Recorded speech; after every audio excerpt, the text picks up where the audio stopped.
Welcome to Athletes to Entrepreneurs, the Alumni Journey. I'm Rob Finkelstein, founder and CEO of Alumni Direct. We've created a platform to help athletes and other alumni network and connect through their affinity groups. And this show is specifically geared towards athletes transitioning out of sports. There's a major issue today between mental health and financial literacy and other areas. And what we do is we interview former collegiate and professional athletes, and we talk about their journey out of sports, and we want to teach, inspire athletes that there is in fact life after sports. So today we're really excited. We have Chris Weedon on. How you doing, Chris? I'm doing well. I'm doing well. Hope you are. I'm doing fantastic, thanks. So Chris was a college soccer player at St. Andrew's Presbyterian College, and then after that he started his career. He got into playing semi-pro and professional soccer, but like everything, he had to come out of that and eventually transition out. And now he is the founder of Mentally Shredded, which is really exciting. We had an offline conversation.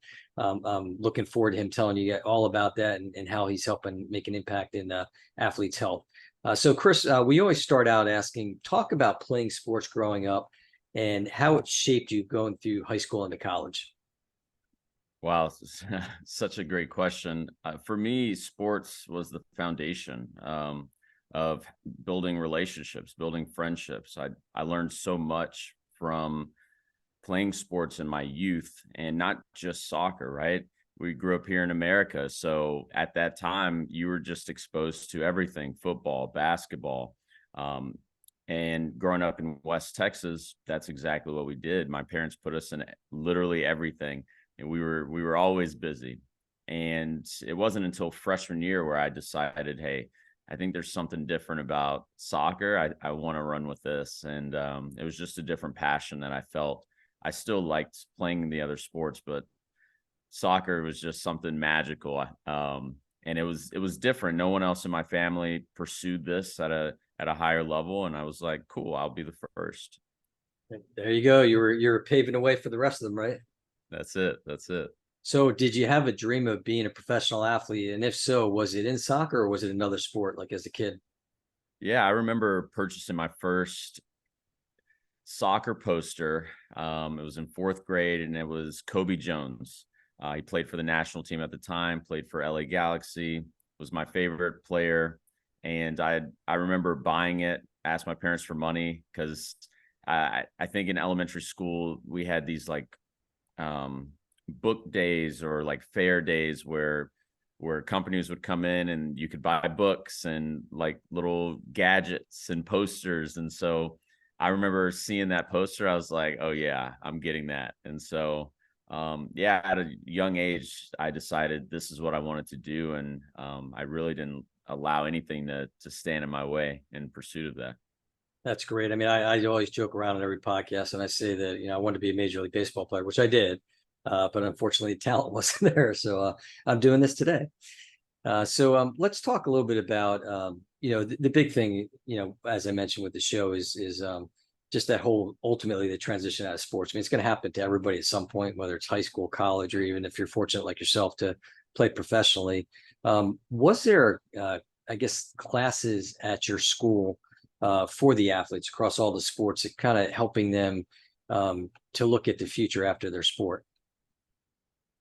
From what I remember, I can easily say no, right? I went to a Division II school, so most of the players weren't thinking about playing professionally. If they were, they knew it was already going to be a tough road. So I feel like most people had a backup plan.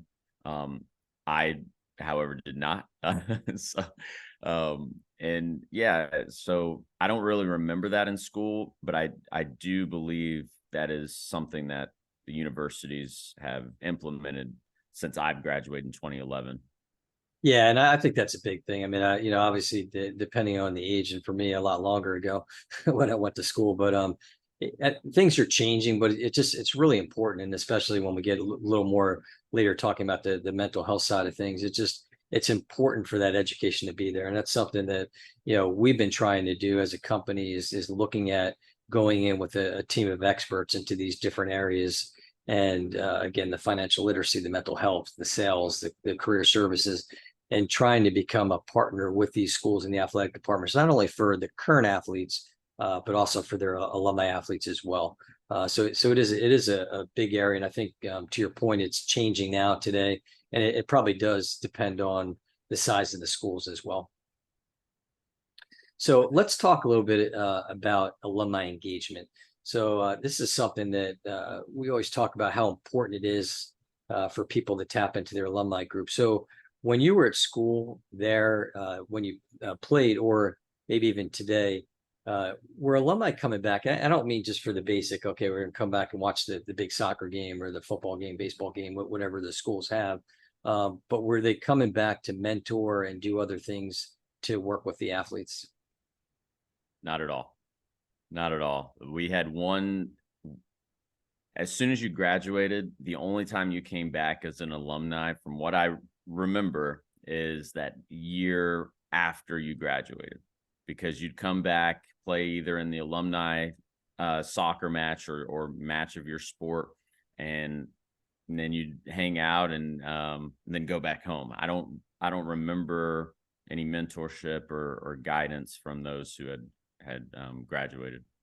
Right, and I think it's also it's important. I mean, whether the athletes want to come back, whether the schools want them to come back, and I mean, the big thing that we always hear is that depending on the coaching staff, a lot of people will swear by their coaching staff. So the coaching staff is there to help them and help mentor them, help ultimately maybe find them jobs. But as that coaching staff might transition out, it kind of falls away from the alumni. So do they reach out at all to alumni, like to you today, at all, to kind of come back and see what you can do to help out?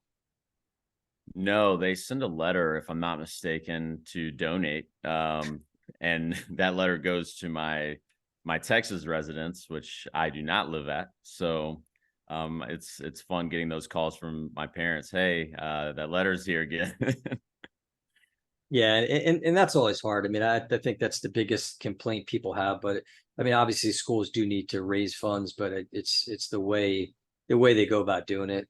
Some schools are better than others, but you're right. I mean, a lot of the people get that same thing. I get them too. It's either the letters or that you get that call from the area code of where your school was. Okay, here they come.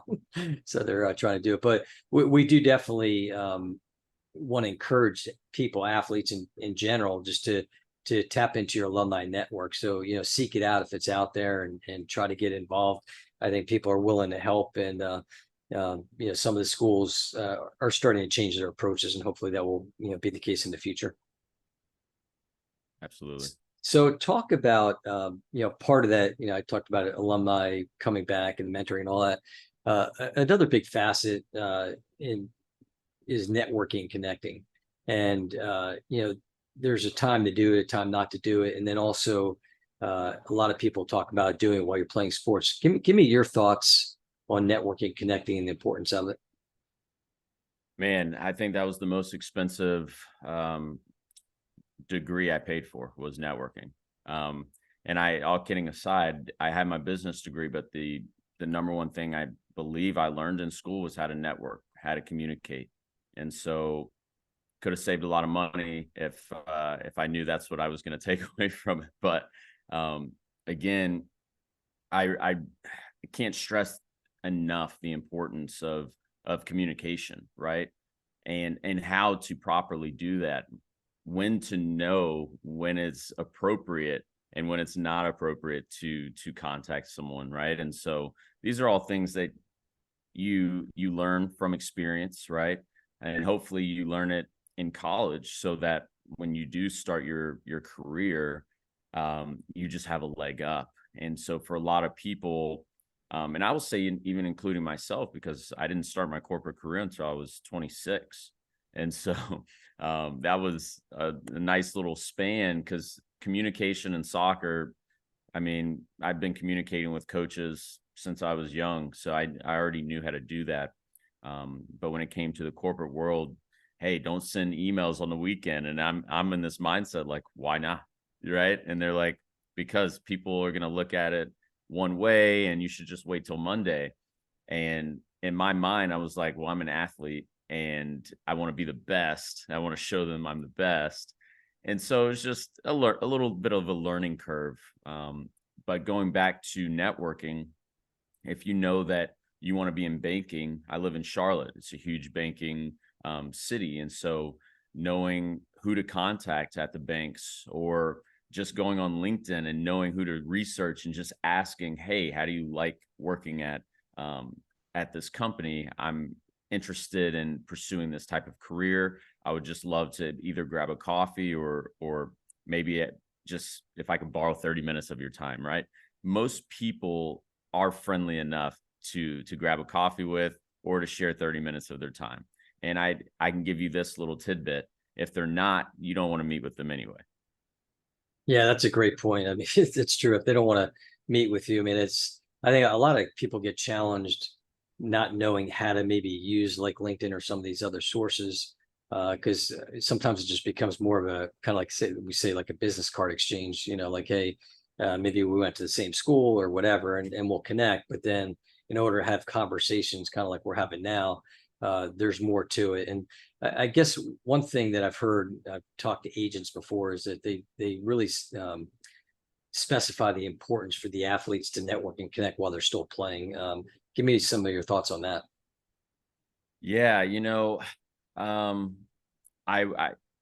I didn't really have a direction when I was, wrapping it up, when I was about to hang the boots up. And looking back, I easily could have made some different decisions to help my transition. I think the best thing for me was having a parent say, Chris, you're more than soccer, right? And they would tell me that throughout my career. And early on, I would get mad. I'd be like, hey, why are you trying to distract me, right? And looking back now at 34 years old, a little bit wiser, I understand that they were right. I am more than the sport. I can't play this the rest of my life. And I have a lot of other gifts that I can offer the world. And that was really what their intention was. I wasn't ready to receive it. And so I think looking back, if I could have tried to figure out, okay, what industry do I see myself in? Which, to be quite honest, none of them. That's why I started my own business, right? And I tried corporate, I tried sales, I tried different industries. And at the end of the day, it was just something, I was missing that passion. And again, speaking to you athletes out there, you can wake up and you can go get a paycheck, right? You can clock in, you can clock out, and you can live the rest of your life like that. But you've already lived and performed at a high level. Something's going to be missing if you live your life like that. And I did not want to, I had to fill that void. Yeah, for sure. And I mean, you hit on some really good points there, and having a plan and all that. And then also, I guess you kind of touched on it, but let's talk a little more about just that whole athlete skill set and how that can parlay into your future career, instead of being, Chris the soccer player, Rob the runner, Bill the football player, Susie the soccer player. Talk about that skill set and what that can bring to the table. Yeah. So I started developing a skill set while I was playing. I just didn't know I was doing that. I started recording myself on video, just talking, acting like I was preparing for a marketing campaign, or I was doing an advert, right? And so I was getting these reps in behind the camera, which makes me very comfortable to be on camera now. But no one saw me recording in my one bedroom flat, years ago, just practicing. And so what that has really allowed me to do is come into this space with confidence because I've done it. And so if I can speak to anyone that's trying to figure out, okay, well, what do I like? What am I good at? What are my gifts? Just start. I tell people, guys, you're an artist, right? That's when people say, hey, are you a coach or are you this? I'm like, one, I don't like being put in a box, but I'm going to just say, hey, I'm a creator, right? I'm a creator. I'm creating the life that I want to live.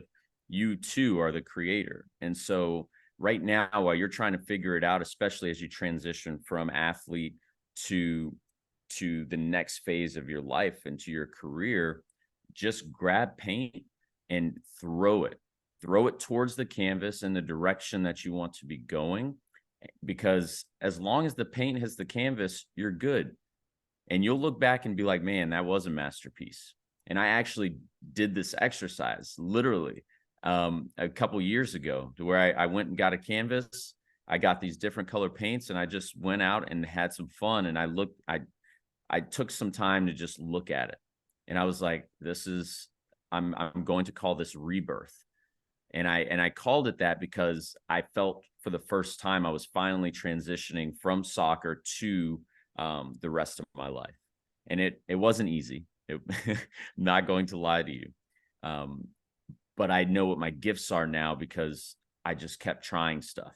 Right. And if it didn't feel right, I would say, okay, that's not it. And I would try something else. And then like the podcasts. And I was like, man, I really like this. I really like interviewing people. So now we're in season 5, right? I didn't wake up and say, yes, I want to do this. And then it was just here, right? There has to be action, right? That's where faith comes in. Faith is action. You have to take action in order to create what you want. And so that's why I say I'm an artist. Yeah, I like that. I love that with the canvas and just kind of that blank canvas and just throwing it out there to seeing what those next steps are. And yeah, that's just great advice to our listeners and our viewers. Just talking about things that you can do and utilizing that skill set for the ultimately for your transition out of sports. So let's kind of circle back a little bit on back, not necessarily college, because it wasn't available then to you, but let's talk a little about NIL, name, image, likeness, and love to get your thoughts, both positive and negative. Man, if somebody would have told me I could have got paid while I was in college, that would have been awesome. Especially with technology and social media, like the athletes today, man, I really hope that you enjoy this experience, because this is exactly what it is, right? You get to play the sport that you love, and now you have an opportunity to get paid for it, because there were athletes just like you saying, hey, we don't think it's fair that we are working this hard and going to school, and some people working. I worked work study, and I was an RA, right? Like all of these things. And you have to keep your grades up in order to play, right? And so if somebody would have said, hey, Chris, we'll give you X amount of money just to do a post and we'll track your stats and do all this, sign me up, right? Like that wasn't available to us. So there was, we didn't have the option. But if you have the option and you're working your tail off to be the best version of yourself at this moment in this season, whatever your goals are, like what's the worst thing that can happen if you sign up?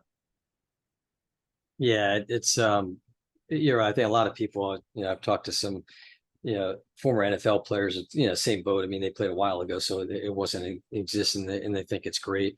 I mean, it's the opportunity is there. I guess the biggest thing is to managing it properly, and that falls a lot into the whole education side of it. Because I mean, you can have a lot of success for it, but you can also, failures in it, because maybe from say a financial literacy standpoint, or some of the negativity of social media.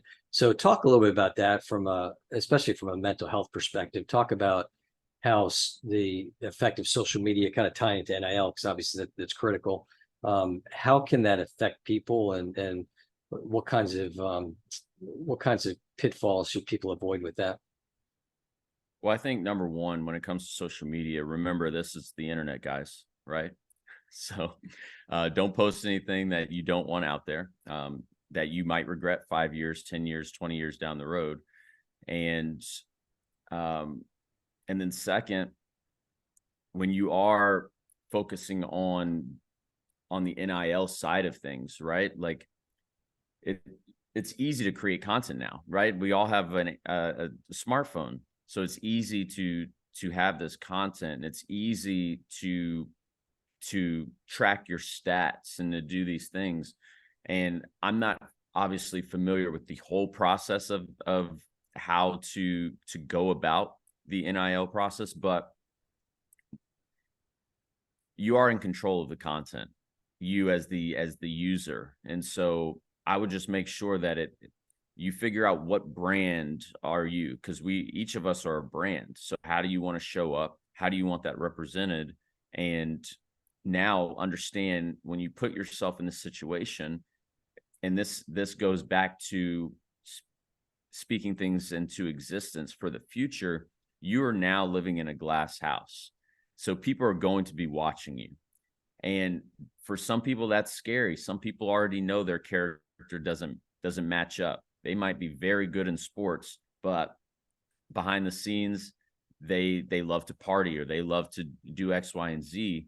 Those situations might hurt you, especially when it comes to NIL, or when it comes to your career in the future. And so, to me, I'm just always mindful, guys, like, just don't put it on social media, right? Like, when I was an RA, I would tell people, guys, look, I'm in college with you.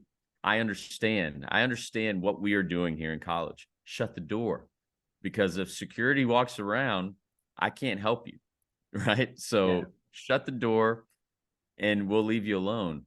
I'm not telling you go be reckless. I'm just saying, like, once it's out, and it's going to be hard to put that back in the box. Yeah, there's no doubt. I mean, like you alluded to, there's a lot of stories out there of people that, unfortunately, things coming back to get them 4, 5, 10 years later, that they, and a lot of it happening when they're young and not knowing better. But you're right, the good advice is just, think real clearly before you put something out there, for sure.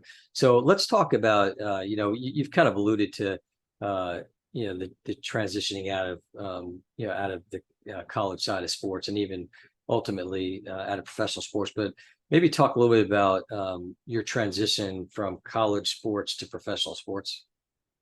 Yeah, so for me, I was lucky to play semi-pro while I was in college, so I already knew the league.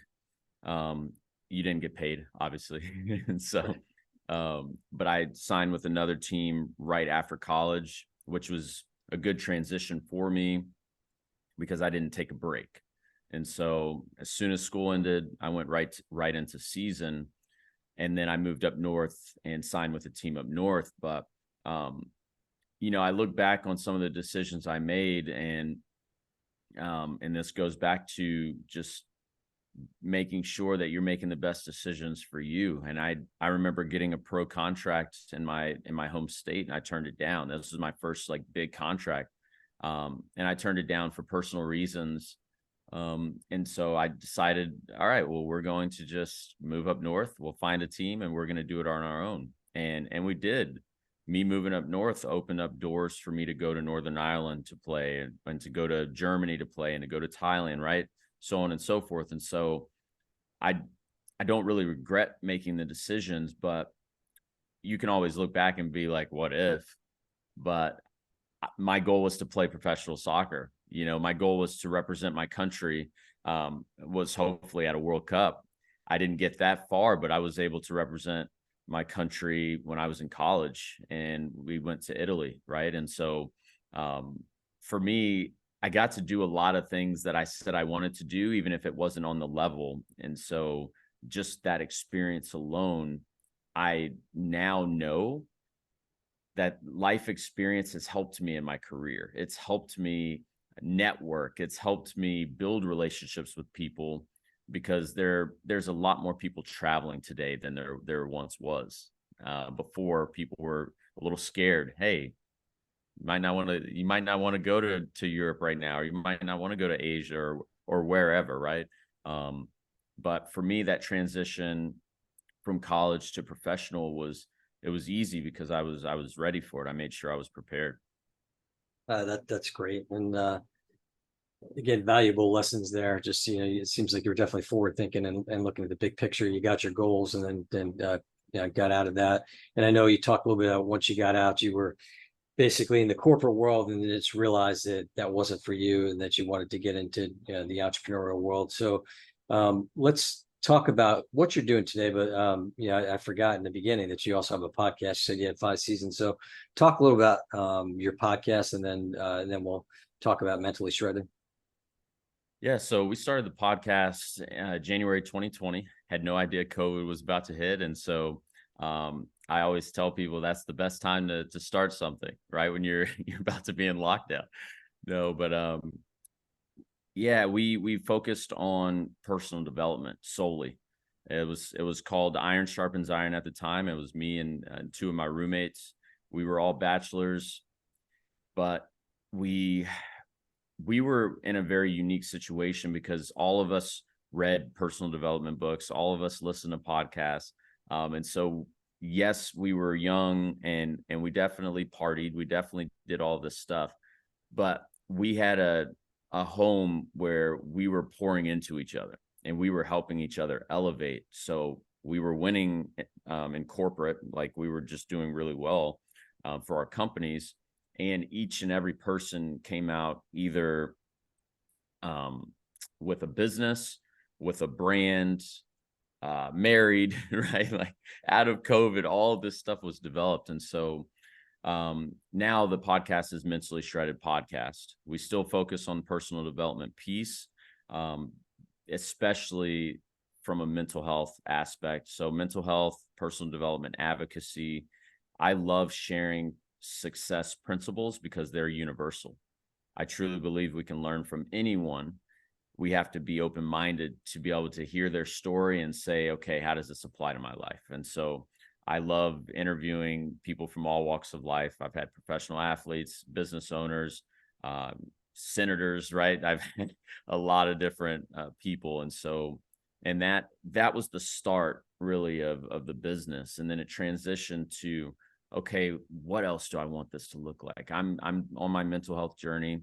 And this all started because my mental health took a turn during COVID, 2021. You know, I'm working this job. I'm unhappy. There's just all this anxiety and depression and all this stuff going on. And, you know, we won't dive into the whole story, but Mentally Shredded was me taking my power back. I remember in 2020, I put that name on a shirt because as I mentioned earlier, me and my roommates, we got together. We said, hey, people are going to come out of COVID stronger. They're going to come out with businesses. They're going to, like, who cares about all the fear that's on the news right now, right? And so I put that on a shirt and threw it in a closet. Didn't think about it until my mental health went down. And I remember putting it on and it was like me taking my power back, like reclaiming my power. And I said, okay, how do you want to rebuild this foundation? Because right now there's cracks in it. So you need to fix this. And I started, you know, the first thing was asking for help. Let's be real. Asking for help, saying, hey, I'm not okay. And then I started rebuilding that foundation. And it turned into me doing my first event last year, which was RX for mental health, now Mentally Shredded RX. But it was a workout. It was a community mental health discussion led by a licensed therapist. We had vendors, DJ, all that fun stuff. And so I love that it's starting to transform into just what was once an idea I've put into fruition, and I'm starting to see it again, going back to create your life. Our apparel, people love seeing Mentally Shredded on shirts, right? So it's not hard to sell them. And I just met some suppliers recently that we're looking to expand and get this brand into local stores. And so exciting times right now, exciting times. Yeah, that's great. You have a shirt you can show real quick? So Don't worry about it. yeah. I was at a 24-hour event this past weekend and wore all my stuff, and it's all in the wash right now. That's okay. Well, we'll show it to you. So, where can people find it?